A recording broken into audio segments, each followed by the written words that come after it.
Welcome. Thank you for coming. I'd like to introduce Scott Holst, which you already know. Scott pretty well, probably better than I do. But anyway, I'll let him tell you more about himself and his book and about our Greater Waterville Fire Department. Yep. Yeah, it's good to see all kinds of smiling faces here. A lot of them that I know, and some that I don't. But my name is Scott Holst. I live in Winslow. I'm a transplant from out of state. I got married to a young lady. My wife Ruth is in the back. She was a Desmond. She lived here all her life. So I ended up coming here and staying here. All her families and her brothers, sisters, aunts, uncles, everybody was involved with the fire department one way or another. So of course that put me right into line, you know. And my brother-in-law Larry is sitting back there too. He's one of the firemen from Winslow that kind of put me into this field. And this is the type of field, and most of you know, because some of you guys are firemen at the time. Once you get into the position, you kind of really enjoy it. You know, it's actually a fun career. I started in Waterville in 1994. My first career, 8.5 years, was spent in Winslow. Then I came over to Waterville in 1994. Always involved with some type of project for public relations. But it was almost 2 years ago this September that we had a group of kids come to the fire station to look at the new station, even though it was about 10 years old already. But it was for fire prevention. And if you come into the main lobby of the fire station, we call it the Hall of Chiefs, because up on the wall you see nothing but the chiefs, from the first chief on up to our current chief. But there were 9 pictures missing. And so I was asked by one of the students, how come we don't have a picture of all the firemen here, all the chiefs? And I said, that's a good question, so I'll look into it. Well, that's what started this project. The original project was just to find out who these guys were, get the pictures on the wall so we can, have them there to display. But once I got into it, I learned a lot more about the department. The boys did a history book in 1995. They released it. It does a sequence from 1809 when Waterville's fire department started up to 1995. That was fine. They did a nice job, excellent job on it. They had some fancy, nice looking pictures, some old pictures and stuff. But when I started this project, I learned a lot more. Plus technology helped me out more than they did back in the day, finding more information about the department itself. So it just kind of ballooned and took off. It took a lot of my time, and excitement into finding something new and something interesting, something different. So it just took off from there. So this is where I am today. The book is in to be published, but they're doing the proofreading right now for me at the company. I was hoping to have a copy of it or somewhat, but I do have the manuscript of it over there if anyone wants to take a peek at it. And once it's completed, then it's going to be up for sale. Part of the proceeds will go to a memorial that I want to place on front of the fire station, because doing this project, even though the boys in 1995 found that the first line of duty death in Waterville was in 1901, there's been others.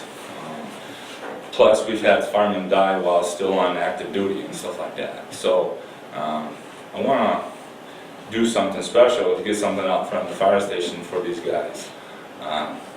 They protected the city very well, and part of the proceeds will go towards that. So, we'll begin here in Waterville. If I can get this thing to work. Oh no. Doesn't want to help me now. Doesn't want to help me.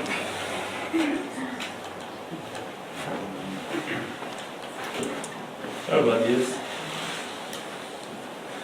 Maybe I had it working earlier today.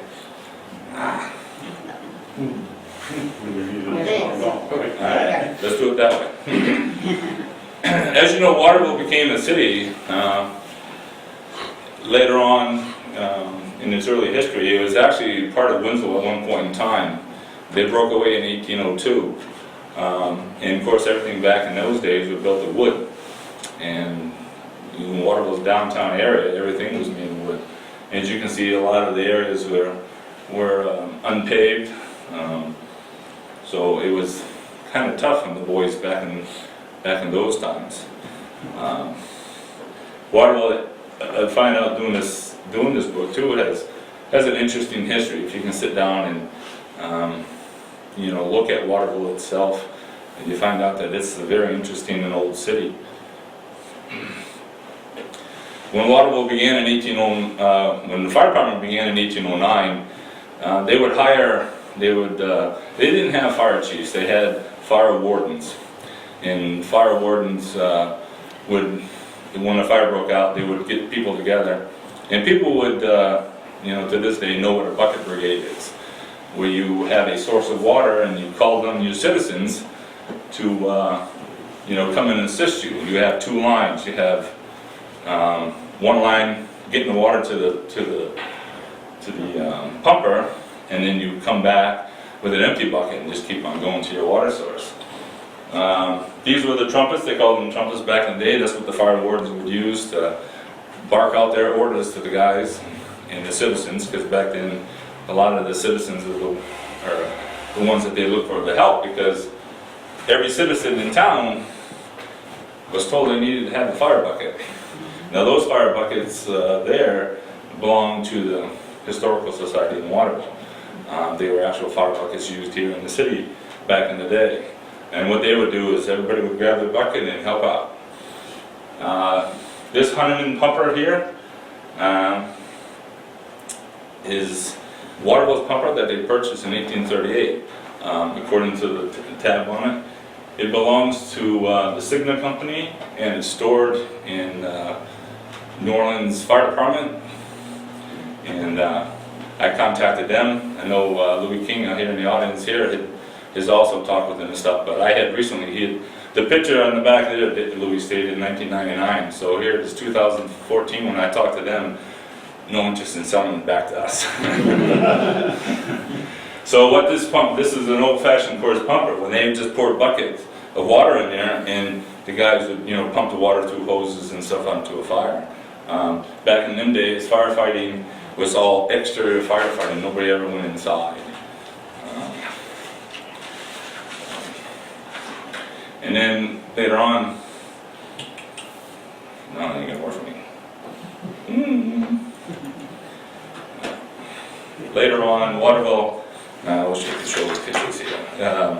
Waterville would purchase many pumpers and stuff, what they consider pumpers. They were hand pumped back in the day. But as I was talking to some people out here, when hydrants became the norm in and around the area, what they would do is the hose carts. Waterville had tons of hose carts, and what they would do is they'd bring the hose cart up, hook to a hydrant, and use that, right at the fire itself. The pumper I was going to show you was a Waterville 3 pumper. It was purchased by the Taconic Village Corporation in and around 1810, 1830s. They had a couple of them, stationed, in the city. Without this computer, I am lost. But Waterville had a problem back in the day too, of course. We lived next to a river. We had a lot of streams in Waterville. And over the years, as Waterville grew, these streams now have become, roads have been built over them. They've, kind of changed course. But what they would do is build cisterns. Yeah. I don't know if you can.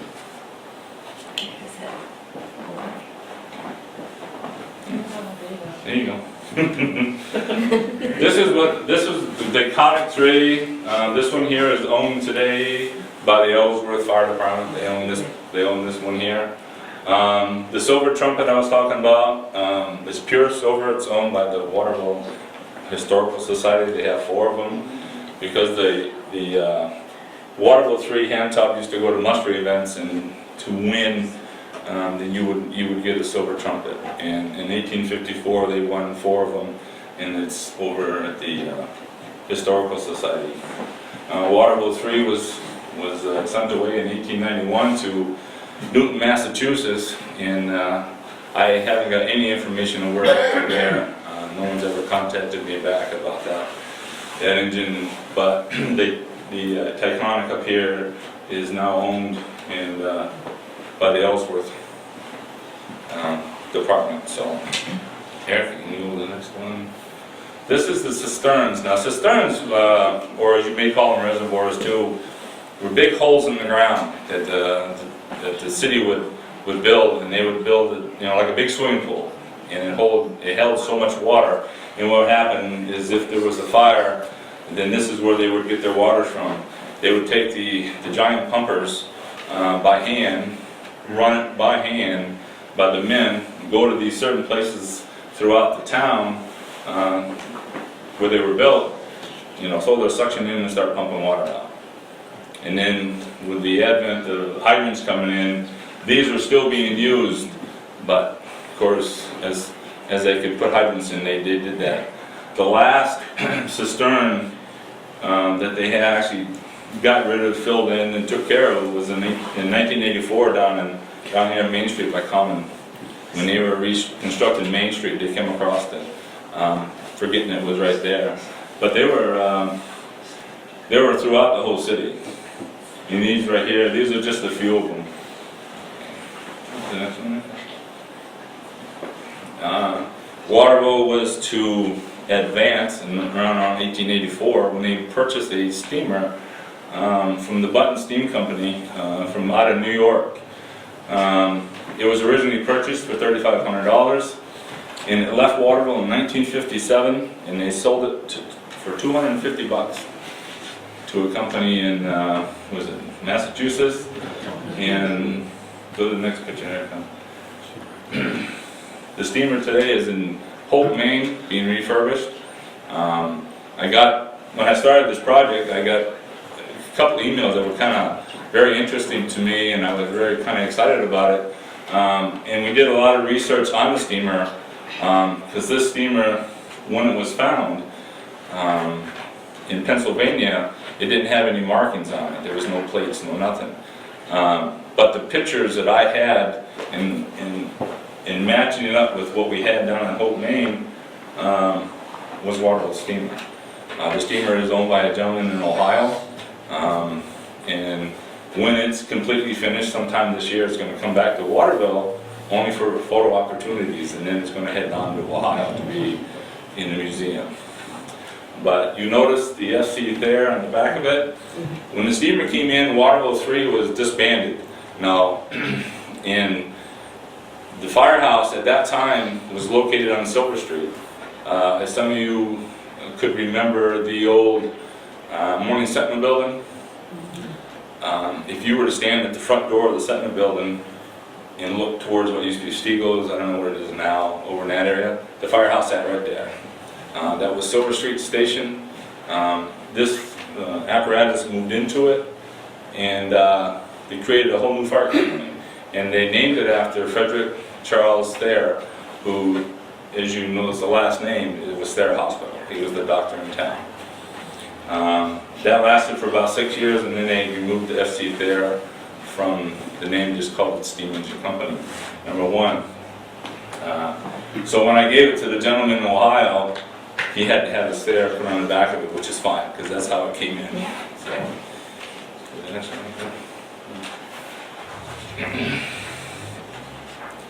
Of course, back in the day when we had these steamers, before the steamers, we had the hose carts and the pumper apparatus, and Waterville started to grow out. So some of the stories I read, they had a fire. Used to be the Oakland Road, but now it's KMD. They had a fire out in that area, and it was too far to run. So they ended up letting the thing burn down. I mean, it was. It wasn't like your downtown congested area. It was the place out in the Willywags, and so they started borrowing or renting horses from areas around the area. Because if some of you know about read history about Waterville, there was a lot of stables in and around this area that kept horses. Waterville did not start purchasing horses for quite some time. And the horses started taking care of the hose carts and everything else, and of course the steamer. There was just no way you're going to pull the steamer with men. So they started using that. Now the Dalmatian came along, and this is the biggest question we always ask, especially about the little kids that come to the fire station. Why is the Dalmatian the dog of choice? Well, there are a few dogs of choices for the fire departments, but the Dalmatian was the most popular because they could create a bond with the horses. The horses trusted these dogs, and these dogs did very well with keeping the horses in line. They were very good at, when the bell sounded, the horses would come out of their stalls and get in front of the apparatus, and the dogs would kind of help them out. And then when the doors opened up, the stories that I've read, the dogs would go out in front of the fire station and start barking, make sure there's nobody around so the horses would go. But then they would also follow the apparatus all the way to the fire. And then they would keep the horses company while on scene. So that's how the Dalmatian came along. Waterville had many Dalmatians throughout its history, but the last one left in the 50s, and his name was Spanner, and he ended up passing away in Waterville, never had another dog. We've had some mascots. Firemen have owned, Dalmatians, and we've taken them on parades and stuff like that, but to be in-house, to stay in-house, Spanner was the last one in the 50s.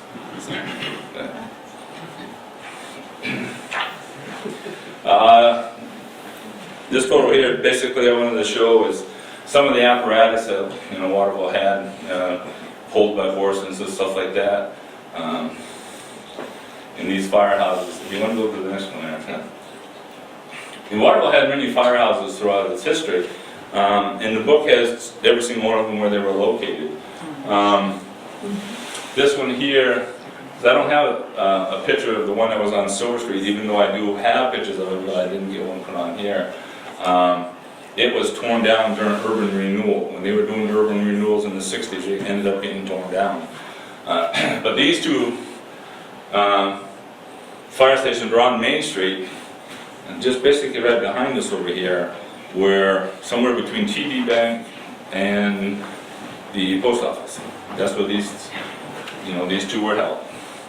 Of course, everybody knows Central Fire Station. Central Fire Station was built in 1911. It got refurbished in 2003.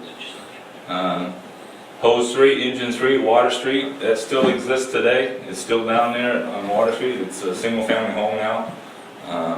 But if you go down by the church, there's a Second Baptist Church. Look across the street, you'll see, this is filled in, but you can tell it was something in the garage at one point in time. Western Avenue Station, which was engine number 5, then it went to engine 2. It was built in 1972, and when all the firehouses, substations were closed down in 1981. Today it's owned by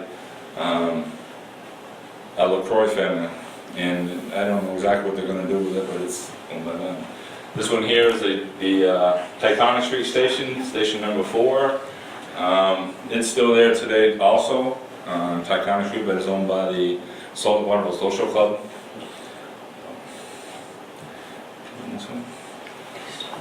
And like I said, all the substations were closed between November of 81 and January of November of 80 and January of 81. The substations were closed and everything was moved to Central Fire Station. Fire alarms. Now we get a little bit of the history of the fire alarms in the city.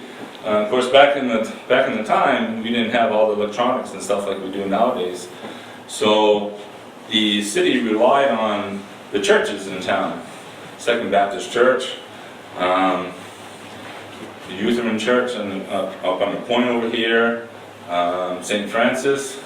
Recently one is torn down. In fact, the bell that sits out in front of the St. Francis right now is one of the bells that Waterville helped purchase for them, just so they can sound the alarm. Then the advent of the game well came in 1892, and this this box is owned by the Historical Society. You can go down and take a look at it. This is the original fire alarm box that was in the, in the station. And when the call would ring out, it would set off a tone on top of the fire station, and some of the churches were set up where the bells would start ringing also. Some of you may notice some of the boxes on the poles that used to be around the city. They were taken out, and also in the early 80s to kind of save on money, because people would pull them as false alarms back, But when they first came out, those were widely used, very as they were supposed to be used for fires and fires only. And what would happen was, certain areas of town, and I don't have a copy of it, of the fire alarm boxes in the city, it would ring out, a certain number. This one here was box 11. So if you were at the fire station, or you can remember growing up in Waterville when you used to have the air horn blast, you would hear a 1, and a pause, and then a 1, and it stopped, and then it'd do 1, a pause, 4 different times. So you knew it was box 11. So most everybody would run through the sheets and find out where box 11 was.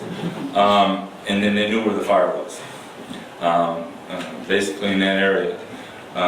They had a good 100 or so boxes in the city of Waterville.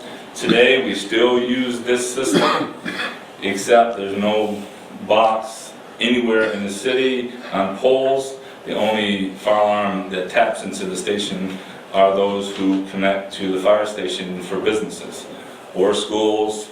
We have some churches that have a fire alarm system in it that, comes into the station. So as soon as an incident happens, Kobe's on it, Thomas is on it.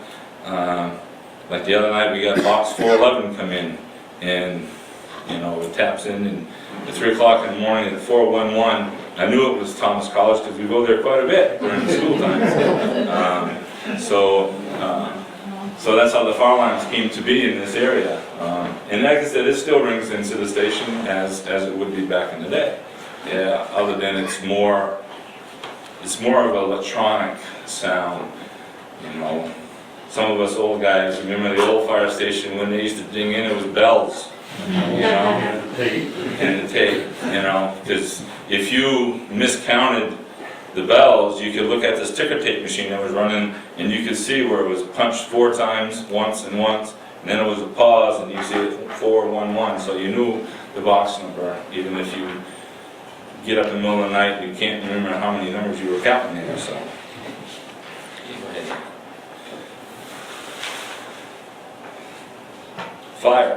Fires in Waterville, there have been many.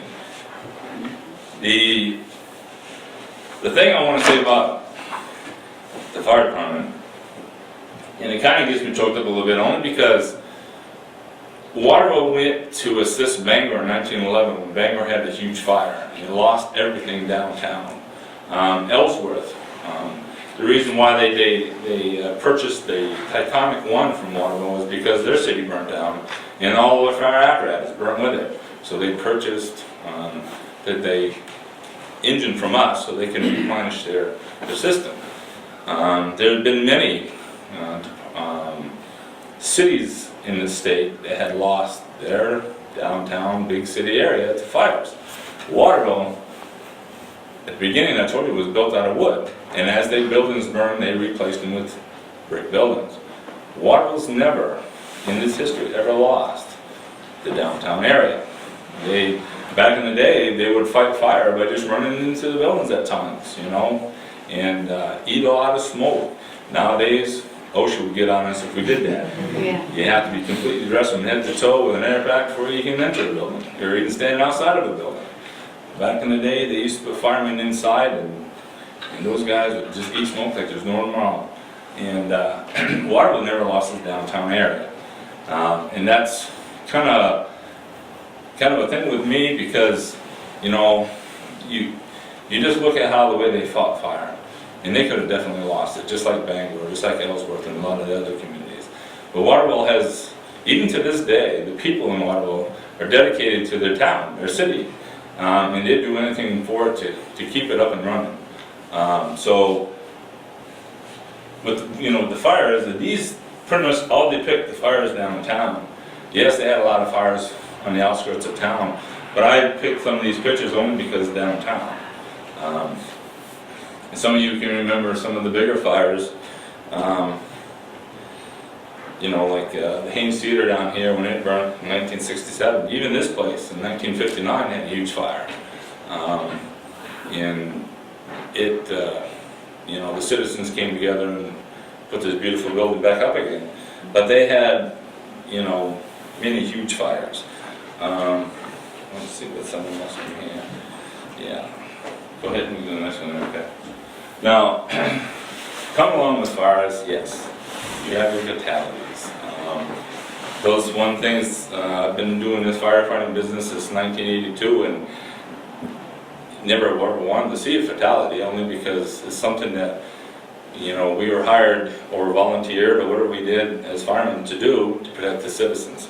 And yes, you're going to get fatalities, and that's a hard thing to learn. But Waterville has its shares of fatalities. They've had, in my research, looking through every single book that I can imagine, because I've turned every stone as much as I can about this project.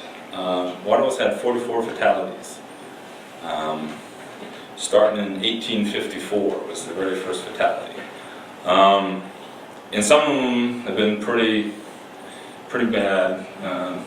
This one here shows a picture of Colby College back in 1922 when they had a fire at the one of their frat houses, and four people died in that one there. And then this one in 1952 on King Street, where 5 children had died in that one. So, you know, Waterville's not immune to having fatalities, and fatalities in the fire station, you know, the guys really take heart to it. They have a hard time with it. So when we built the new station downtown, if you ever took a visit of it, we have a room they call the study, and that's basically what it was there for. Was we have chaplains that come in, and they do, you know, they'll come and talk to the firemen. They'll about instances they had, other than fatalities, either through fires or car accidents. But they also talk to, you know, the homeowners and stuff. Sometimes they have to bring them out of the way of everything else. We have a place at the station for people to go to, and it's a nice, comfy room. So.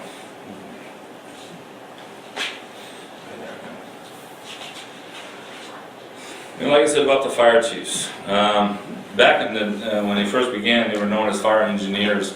They had fire wardens at first. In 1882, when Waterville became a town, it was until 1888 when it became the city, but in 1882 they used to name 5 guys, prominent people in the city as fire wardens, because these guys, back in those times, were, some of them, when you do read about them, they were Civil War people, and they were always, you know, they were always in the town, so they always had 5 people. It wasn't until, and I don't have it here, but like in 1870 when they hired their first chief engineer, and then they would every year until 1878. Because of political reasons, you know, you had your Democrats and your Republicans. Whoever took office, for as mayor, whoever took office, they would change everything, you know. So if you were a Democratic fire chief this year and a Republican mayor got in, well, guess what? You got a Republican chief coming in. So they were changing all the time. And it's the same thing with the full-time men. The men didn't know if, you know, next year they're going to have another job, you know. But it wasn't until 1878 when they changed all that through some legislative stuff down in Augusta, where, you know, if you were hired and they liked you, they could keep you for how long they want. So when fire chiefs came along, Waterville's had many,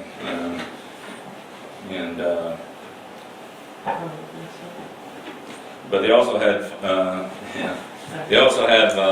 you know, they had each fire chief also had 2 assistant chiefs. Today we don't have assistant chiefs; we just have a fire chief. But the career personnel came along when the horses came along in the 1870s. But it wasn't until John came along that they decided that they wanted somebody at the house permanently. So in 1884, when the steamer came along, he was there to drive the steamer. And back in the day, that's all these guys' job was to do, was to man the apparatus. They were not, unless they were off duty, happened to be off duty, because these guys worked. These guys lived at the firehouse. They were there 7 days a week. If they were granted time to go on vacation or sick and they couldn't, do their job, then they got a spare person to come in to take over. But these guys lived at the fire station 7 days a week.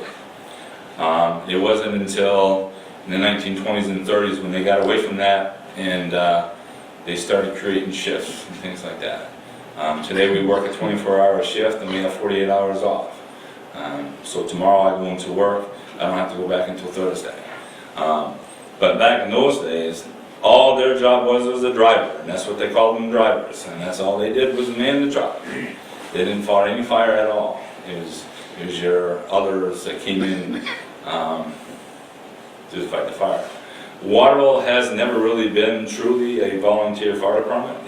They're members, each company, and if you read stories about New York and the bigger cities, how they used to fight for territories, well, Waterville was the same way back in the day. But each company got so much money from the city, and they had to divide it amongst the, the men. So whenever there was a fire in the area, sometimes they would fight to get there first to see who would do a better job, and things like that. Now Waterville didn't hire their first true firefighter, even though in the 40s, 50s, and 60s, if you were off duty, you can come in and fight fire. But your job when you were at Central Fire Station was to do nothing but drive that truck. It wasn't until 1960 when they hired 3 more men that those 3 men, their job was to sit in the jump seat, and when the fire call came in, they rode the truck and they were the first ones in the building.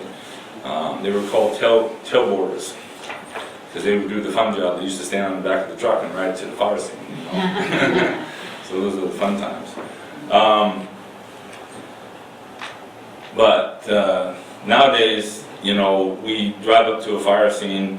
If our second pupper doesn't need to be needed, we use him as even though he abandons his truck, he can go and fight the fire. And Fred Brown down here is the picture I show because he was the first chief that was hired as career, full-time fire chief in 1980, and we've had 4 since then. And today we share a chief at Winslow. We started that 4 or 5 years ago when Mayor LePage was in the house. So the fire chief is in at the fire station in the morning in Waterville, and in the afternoon he's over in Winslow. So, in career guys, yes, we've had some line of duty deaths. 1901, we had George Proctor. He was killed by his horses. He was doing some work for the city when his horses became spooked and tried to take off. And he tried to hold them back, but they ran him over along with the cart. He died instantly from being run over by his horses. We had a fireman in 1927 die. George Davies died because he was sliding on the fire pole. Now, Waterville still has poles in the station, and the older guys don't use them as much as the younger guys. Because it's when you're hired as a young guy over there, and that's one of the first things you want to do is slide down that pole. But he was sliding down the pole, broke his leg, and back at those times in 1927, when we come back from a fire now, we have to take all our stuff off and put it in the laundry. We have to take it all apart, put it in the laundry, and clean it before you can wear it again. And back in those days, you didn't do that. So when he broke his leg, he had a compound fracture. The bone came through his leg. He got blood poisoning from his wounds and died 4 weeks later. And then the advent of the riding on the back of the apparatus ended in the 70s, early 80s. But we had a gentleman that died in 1929 from riding on the back of a truck. Was called to Clinton for an assist, and we got into paper that ran into a trolley car, and he ended up dying. He was riding on the back of that. So Waterville had its share of fire death. This one here, I talked about today. The fire department is run by one chief, no assistant chiefs. We have 15 guys on a 24-hour, 3-shift basis. 5 guys per shift. And then we fight. Back in the time, these guys, rescue didn't come into existence until 1967. Before that, it was just nothing but fires. Rarely did you go and assist somebody with a bloody nose or a broken arm or anything else like that. In 1967, they saw a need for it. Central Maine Power at that time purchased a respirator machine, and they trained the Waterville firemen on how to use it. In 1967, they started a rescue unit, and now they started going on cardiac arrest or anybody with difficulty breathing. Today, we run over 3,500 EMS calls, and it could be no matter anything. A stubbed toe sometimes, so it's kind of strange in these calls, because back in our time, we sometimes do us, we jumped in the car, we went to the hospital, they don't do that much anymore. But we also respond to hazardous material stuff. You name it, we get called for. And I have down here the typical cat in the tree. That's the famous one that people talk about all the time. Yes, we still get calls for cats in the trees, but because of insurance reasons, they do not want us to go get that cat out of the tree. But we have at times go and take a look, and if we can do it safely without getting in too much trouble, or even letting the chief know something, then we'll go and get the cat. But see, now they'll say, I'm stuck now, I'm on tape. And is it not documented? Yes, it's not documented. That's what I was wondering. Yeah, so the fire department has come a long ways from the back of the days where they, in doing this project, like I said, when I started looking up the fire chiefs, because back in those days, the fire chiefs were prominent citizens of Waterville, and I figured that I could come to, when I talked to Mita way back then, coming here and finding these people in newspapers or books and stuff, because the fire chiefs own businesses here in town, so there's got to be pictures of them somewhere. And out of the 9, I'm still missing 3. Can't find any information. But also, when I was doing that, I was finding out stories about these guys. About 4 years ago, I did a family history of my father's side of the family and found out a lot of things. And one of the biggest things I learned is whether you're if you're famous and stuff like that, you got many books written about yourself. You got an autobiography of all these people. We do too. When I was reading the articles that my relatives wrote way back in the 1800s and the early 1900s about themselves, I said, we all have a history no matter what we are. So when I started writing this book, it was originally just for the chiefs, but then it kind of grew, and I had to write the history of the fire department because more of the stuff I found was very interesting, and I couldn't pass it up. I could not say anything about it. It had to be written down somewhere, so somebody could read it someday, and understand where the fire department came from and where it is today, type of thing. What did they go through and all that stuff. But everybody that was a chief that I could find, and this is a 2-year project, everybody that was an assistant chief, everybody that was a captain or a lieutenant, whether you were on the call side of the department or you were on the career side of the department, and every single career guy from John Farley there in 1884 all the way up until the guy we just hired 2 weeks ago is in this book.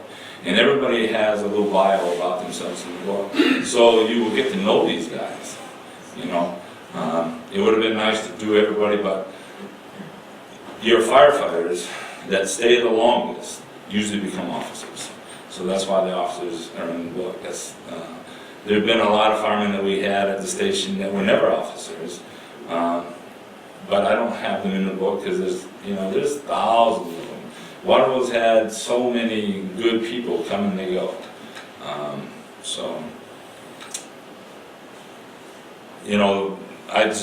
this became a very good passion of mine, and of course, Need to help me a lot. I did a lot of research about Kobe.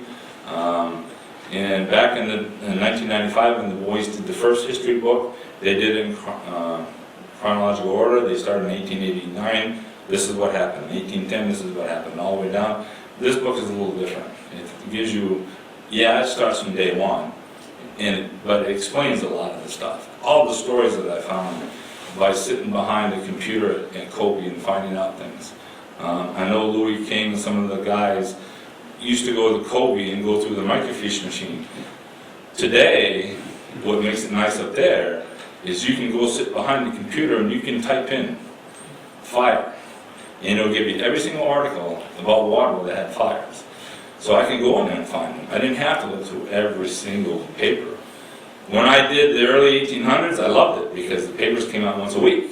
So you only had 52 to look at. But when they involved, nowadays you have hundreds of pages, so you can spend hours upon hours just looking at the newspapers just to find an article if you know. But if you know the month, day, and the year, right to it you can go. And that's what happened up there at Kobe, was they have it all now under a database, which makes it nice. And that's where a lot of this stuff come from, was the articles always written about it. And I've also been talking to a lot of the career guys, the retired guys, whether you recall their career at the time. They had a lot of good history and stories. I would really like to write a book about the stories that they tell, but you know, especially some of the guys with the stories. Yes, the articles that if you read the book, and I have a big section on the substations. Back when they were wanting them closed, and even before 1980, some of the people were complaining that the fire departments were nothing but a social club. It was just a club for boys, They'd go in there and play cards. Well, yes, that's what they did back in the day, because, they didn't have technology like we have nowadays. They used to have pool tables, used to have, card games and stuff like that. Nowadays, we can't have any of that stuff anymore. You can't go outside and sit down to watch the traffic go by. You can't. There's no pool tables. There's no card games. Kind of off track a little bit. But these guys, protecting the citizens of Waterville was their #1 job, and I feel that they had to be recognized somehow. So that's why this book was created the way it has been created. It did go up I did send the final transcript publishing a week and a half ago, and I'm supposed to hear something here. I was hoping to have a copy to show you all, but I think it's going to be an enjoyable book once it's finally done. So, any questions at all? Is this something that will actually be given to the, say KVCC for the firefighters, something they can purchase? Or? Right. This book, well, it's just like any typical publishing company. They're going to sell it first as hard, it's all soft cover, but they're going to sell it, and then they're going to sell it through Amazon and all that kind of stuff too. So it's going to be available. We haven't really settled on the price because, like I said, I want to quote a price so I can get. Someday, I got a quote for the memorial for the front of the fire station. It's $8,500. And that's a lot of money. So I started the GoFundMe.com thing. Yeah. I got $200. It's a good start. It's a good start, but I want part of the proceeds of this to go towards that, because we need something out front of the fire station. In the fire station itself, you'll see some of the stuff out there that I have brought in to me to display. I had pretty much, when I was doing this project, found everything I could, everything that was given to me to make the upstairs of the old fire station, because it's been renovated, but like a mini museum. We have an old Gamewell fire alarm box that had the original bell, it has the numbers on it. When it taps out, it shows it on there. The ticker tape machine next to it, the old fire alarm box on the wall, pictures, badges, you name it. I put everything out there that I can to show the history of the fire department through pictures and badges and all that kind of stuff. Old helmets, we still have the old helmets from back in the 20s and 30s. The guys back then had to have small heads. The guys at the station told me that my hair is too long, so I didn't fit in. That's So, but yeah, it'll be available. It's either going to be 1995 or 2195. It depends on, you know, how it works out with them. But yeah, it'll be available for anybody. Yeah. I may have missed this, but why did you start this project? What was the purpose of it? Well, you know, every year we have fire prevention, and we had a bunch of kids come to the fire station one day, because we have a lot of them during the month of October. They do a lot of tours of the station.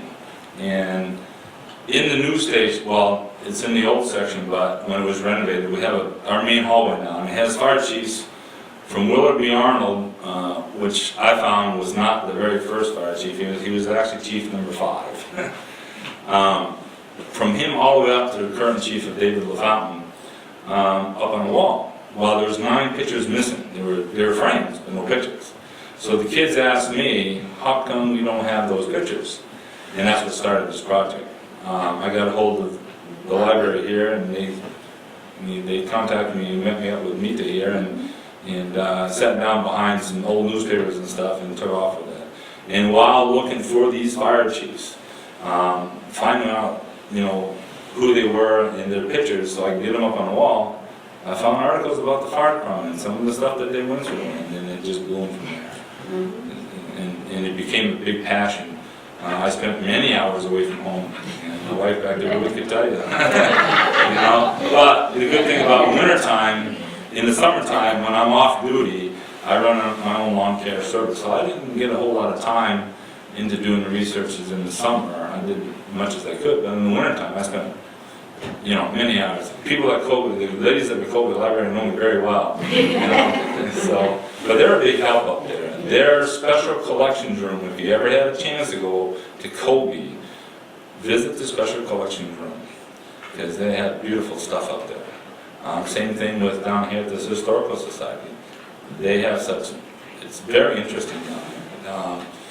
Yes, they have some nice stuff with the Waterville Fire Department. I like to have back at Central just for the museum that we're creating there, or I'm creating there, but they've done very well down there. And, but I'm still looking for, you know, some of the fire chiefs. I did have a couple articles in the newspapers when I first began this, hoping I'd get more of the citizens coming through with some stuff, but I got very little, but that was fine. Those that did come in, those that did call me, those that I met, you know, helped me out tremendously in what I was looking for at the time, and stuff like that, so. Any other questions? Did I have it all? Do you know the names of the 3 chiefs you're missing? Or? Yeah, well, they were Charles Shorey is one of them, and then there's, yeah, there's so many names that come to my head. Samuel Reddington was another one. And well, Waterville had, at one point in time, in 1906, they had 3 fire chiefs. One was for 30 days, one was for 60 days, and the other lasted out the rest of the year. But, and I couldn't find out why they got done. You know, one guy only worked for 30 days. And they got political year. It could have been the political year. But they had a lot of, like I said, the prominent citizens. Frederick Charles Thayer, Dr. Thayer. And then you had Josiah Hayden. You know, he's a big contractor in the area. He's an interesting character in himself. When you read the biography of these guys, you find them very interesting. I just fell in love with some of the stuff that I was reading, and I just had to continue on. So. Do you find that you have more women joining as far as the fire side of things now, or is it more? I mean. Yeah, of course, back then, time women, you know, weren't asked to join. Right. But nowadays, yes, we have today in Waterville only 2, and they're on our call for side of the department. Some have applied to be career, but never could make the physical agility that they put it right through. But yeah, you're finding a lot more now because of the volunteerism, or in Waterville, the call for side, you can consider them volunteer, I guess, but, we're just like anywhere else. Of course, They're dwindling. So you have to rely on whoever you can get, yeah. and those females that come in to do the job, I find them to be very good, only because that's what they want to do. They're just not there just to fill a space. No, no. When a female comes into the fire station, they come to do the job, you know, and someone, you know, you help along the way, and they get better as they go, but yeah. That was our biggest problem. You've probably seen it in the papers in the last week or so about volunteerism, about some of the departments having less and less people, and that is a definitely true thing. Waterville, any fire during the day, we have to rely on Oakland, Fairfield, or Winslow right off the bat. Right, We don't have enough people to show up on scene. yeah. You know, we have the guys on duty come with their engines, but we also have politics within the fire station, and I hate politics, but it's part of life. It is. Where before I got into Waterville, they had 7 men per shift. In 1992, they laid off 3 guys, and they went down to 6. So when I came in Waterville, there was 6. And in 2003, we lost 3 more. But they also made a stipulation where we have now 5 guys, but if somebody goes out sick or on vacation, we work with 4. So, and then that makes it really tough. The fire that we had down, the last fire we had on Main Street, down, you know, near the Blues Club, there was only 4 men that day. So it was tough, you know, at first. You know, we got down there, but thank God, you know, we can call on Winslow and Oakland and even Fairfield at the time. They're all through and right there with us. Yeah. You know, within a matter of minutes. So it was a good thing for our outlying departments. So and we all rely on each other. The same thing. Fairfield calls us, we're off Winslow. So you know, you got to do that nowadays. So, any other questions? Yeah. You know, you talk about recruiting, and I'm thinking of the technical center here, the Waterville Technical Center. You have, Yeah. and you know. Yeah, the technical center was, in fact, they own Waterville's Engine 4. When Darrell Fournier came on as fire chief in 1990, the old Engine 3 at that time was ready to, you know, go away because it was at its end of its life. So they bought an engine from a used engine from outside of New York. When they started this thing at the vocational center in Waterville, they needed the fire trucks. So, you know, at the time, yeah, it was during Ray Poulin's administration when he got done. That John Morris, who was put in charge of us at the time, took that engine and gave it to them. You know, which was fine, and they use it still to this day. And they had some very good people come out of there. We have 2 guys at the fire station on our career side that come from that group. But we found also that it's one of those programs at the high school that if you're one of those kids that don't really get along with high school, but you can get into a class that you can get away from everything, we found a lot of those kids too. But it's a good program. And they brought, you know, a lot, Sydney and Oakland have gained some good people from that group too. So we encourage a lot of the kids when we do our speaks to, you know, get into it if they're really looking into it. Because that's a good place for kids to figure out, you know, the fireman, it looks like a glorified job until you start doing it. And then it's a little hard on you. So we tell the kids, yeah, you want to be a fireman, but first go through this program first, find out what it's like. Because there's so many rules and stipulations today than there was years ago. When I came on Winslow's fire department in 1982, they gave me a hat and a coat and said, here you go. You know, nowadays you can't do that. You have to go through a rigorous rookie school before you can even, you know, do anything on the fire side. You know, you can come with a hat and a coat that they give you, but you have to observe. You can't do nothing until you get so many hours in, and then you can start doing the actual work. You have the passive pretty rigorous physicals, don't you? To Yeah. be able to do that? Yeah, well, the career side of it does definitely. Every year, I have to do a physical every year. Either through the department's physical that we're required to do, but we also have to go through Dr. Lucky. I know there's someone out there that don't like that name, but we have to go through workplace health through a lot of, their testing too. So we have to, Bureau of Labor Standards makes us do above and beyond. And that's both career and volunteer side of our department. But through union contract, we have to do it once a year also through the city.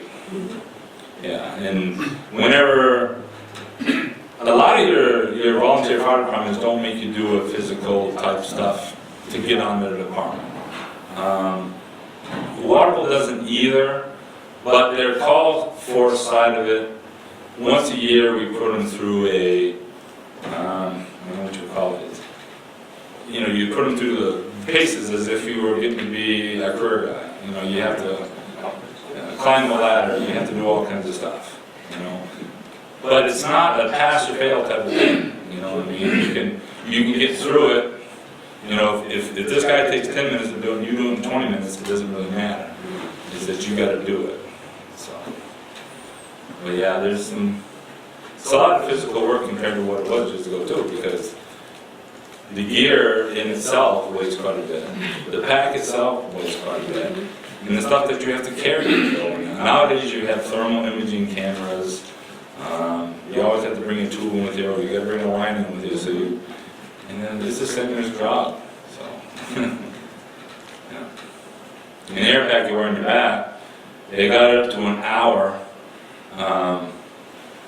but most of us know that fight fire, that hour only lasts 30 minutes because you're in your huffing and puffing, and you suck up that oxygen really quick, the compressed air that's on your back. So, any other questions? I thank you for your time. I thank you for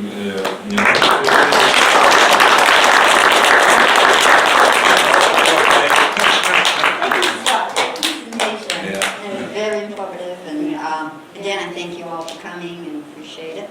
Check out the display if you haven't already. It's a great exhibit. Scott Rock. Sign the book if they want to. Yeah. Yeah, I do have a sign-up sheet over here.